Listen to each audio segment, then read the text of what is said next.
దయచేసి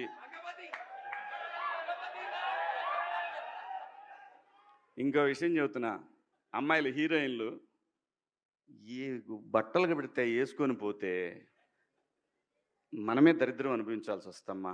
ఏమనుకోవద్దు, హీరోయిన్లు అందరూ మీరు అనుకున్నా నాకు పోయేది లేదు, లాగి పీకుతాం మనం, అది వేరే విషయం. కానీ కానీ మీ అందం చీరలోనో, మీ అందం నిండుగా కప్పుకునే బట్టల్లోనే ఉంటుంది తప్పితే సామాను కనపడే దాంట్లో ఏముండదమ్మా.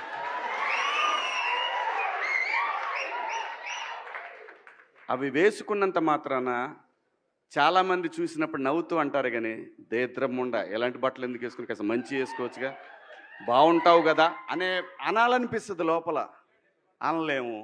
అంటే మళ్ళీ స్త్రీ స్వాతంత్రం లేదా స్వేచ్ఛ లేదు.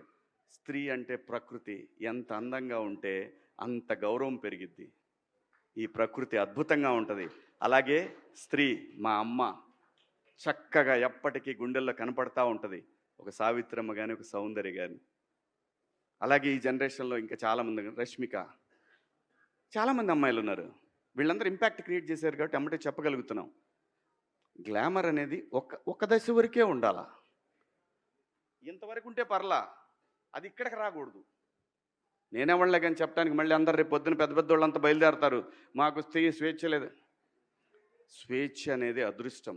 ఆ స్వేచ్ఛని కోల్పోవద్దు. మన గౌరవం ఎప్పుడు పెరుగుద్దంటే మన వేష భాషల నుంచే మన గౌరవం పెరిగిద్ది.